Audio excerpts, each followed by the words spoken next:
وما أنزلنا على قومه من بعده من جند من السماء وما كنا منزلين إن كانت إلا صيحة واحدة فإذا هم خامدون.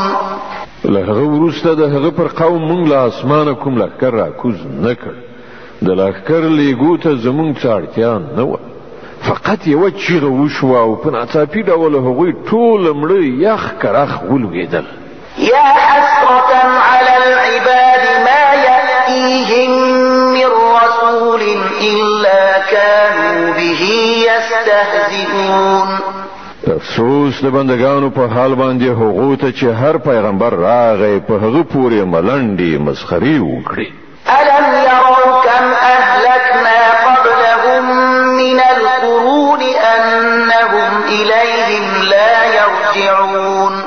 آیا هغوی نه دي لیدلي چې موږ له هغو نه مخکې څومره قومونه هلاک کړي دي او له هغه وروسته بیا هغوی هیڅکله د دوی خواته راستانه نه شول؟ وإن كل لما جميع لدينا محضرون. دوی ټول به یوه ورځ زموږ په وړاندې حاضري. وآية لهم الأرض الميتة أحييناها وأخرجنا منها حبا فمنه يأكلون. او د دوی لپاره مړه ځمکه یوه نښانه ده، موږ هغه ژوندی کړه او له هغې نه مو غله راویستله چې دوی یې خوري. وجعلنا فيها جنات من نخيل وأعناب وفجرنا فيها من العيون ليأكلوا من ثمره وما عملته أيديهم أفلا يشكرون. مونږ په هغې کې د خرماو او انګورو باغونه پیدا کړل او له هغې نه مو چینې راوخوټولې تر څو چې دوی د هغې میوې وخوري. دا هر څه د دوی د خپلو لاسونو پیداوار نه دي، نو آیا دوی شکر نه باسي؟ سبحان الذي خلق الأزواج كلها مما تنبت الأرض ومن أنفسهم ومما لا يعلمون. پاک دی هغه ذات چې هغه د ټولو اقسامو جوړې پیدا کړي، که هغه د ځمکې له نباتاتو څخه وي یا په خپله د دوی له جنس یعنې انساني نوع څخه یا له هغو شیانو څخه چې دوی حتی پیژني قدر هم نه. وآية لهم الليل نسلق منه النهار فإذا هم مظلمون والشمس تجري لمستقر لها ذلك تقدير العزيز العليم. د دوی لپاره یو بل نښانه شپه ده، موږ د هغې له پاسه ورځ ایسته کوو نو پر دوی تیاره خوري او لمر هغه د خپل استوګنځي خواته ځي. دا د خورا ډیر د قدرت خاوند په ذات وضع کړی حساب ده. والقمر قدرناه منازل حتى عاد كالعرجون القديم. او سپوږمۍ د هغې لپاره مونږ پړاوونه ټاکلي دي تر دې پورې چې له هغو پړاوونو نه تېرېدلو سره بیا هغه د خرما وچه څانګه غوندې شي. لا الشمس ينبغي لها أن تدرك القمر ولا الليل سابق النهار وكل في فلك يسبحون. نه د لمر په وس کې دا شته چې هغه سپوږمۍ ونیسي او نه شپه پر ورځ یې مخکې کېدلی شي. دا ټول په یو فلک یعنې مدار کې لامبو وهي. وآية لهم أنا حملنا ذريتهم في الفلك المشحون وخلقنا لهم من مثله ما يركبون.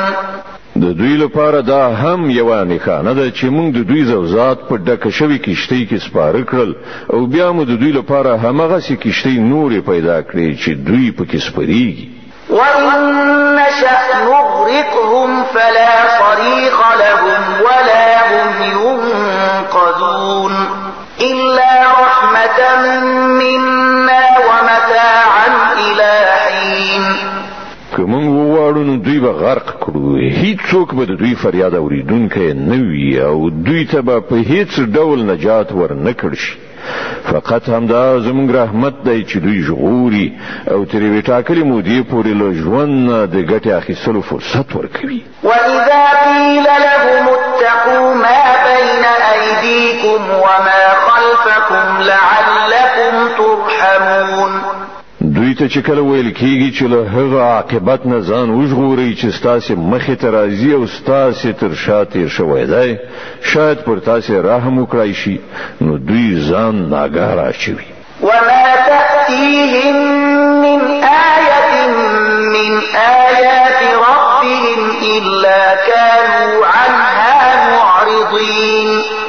دوی ته چې د دوی د پروردګار له آیاتونو څخه هدایت راځي، دوی ورڅخه مخ اړوي. وَإِذَا قِيلَ لَهُمْ أَنفِقُوا مِمَّا رَزَقَكُمُ اللَّهُ قَالَ الَّذِينَ كَفَرُوا لِلَّذِينَ آمَنُوا أَنُطْعِمُ مَن لَّوْ يَشَاءُ اللَّهُ أَطْعَمَهُ إِنْ أَنتُمْ إِلَّا فِي ضَلَالٍ مُّبِينٍ. او کله چې دوی ته ویل کېږي چې الله تاسو ته کوم روزي درکړې ده، له هغې نه یو څه د الله په لاره کې هم ولګوي، نو دغه کسان چې کافر شوي دي ایمان راوړونکو ته په ځواب کې وایي آیا موږ هغو ته خواړه ورکړو؟ که الله غوښتي وای نو په خپله به یې هغو ته خواړه ورکړي. تاسې خو بیخي ګمراه شوي یې.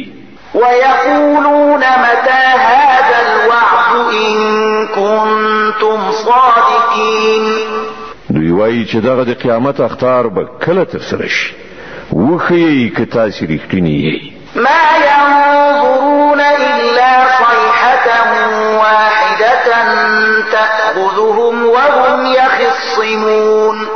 په اصل کې چې دوی کوم شي ته سترګې په لاره دي، هغه فقط یوه هیبتناکه چیغه ده چې په ناڅاپي ډول به دوی په هغه حالت کې راګیر کړي چې دوی په خپلو دنیوي چارو کې شخړه کوونکي وي. فلا يستطيعون توصية ولا إلى أهلهم يرجعون. او په هغه وخت کې به دوی وصیت قدر هم نه کړی شي، نه به خپل کورونو ته بیرته وګرځېدای شي. ونفخ في الصور فإذا هم من الأجداث إلى ربهم ينسلون. بیا به یو شپېلۍ پوکړه شي او په ناڅاپي ډول به دوی د خپل پروردګار حضور ته د وړاندې کېدو لپاره له خپلو قبرونو څخه راووځي. قالوا يا ويلنا من بعثنا من مرقدنا هذا ما وعد الرحمن وصدق المرسلون. په ورختایي سره به وایي اوه دا چا موږ له خپلو قبرونو څخه راپاڅولو؟ دا همغه شی دی چې رحمان خدای د هغه وعده کړې وه او د پیغمبرانو خبره رښتیا وه. إن كانت إلا صيحة واحدة فإذا هم جميع لدينا محضرون. صرف یو قوي آواز به وي او ټول به زموږ په وړاندې حاضر کړای شي. فاليوم لا تظلم نفس شيئا ولا تجزون إلا ما كنتم تعملون. نن به پر هیڅ چا د یو بڅري په اندازه ظلم نشي او تاسې ته به هغه څه بدله درکړای شي لکه څنګه چې تاسې عمل کوو. إن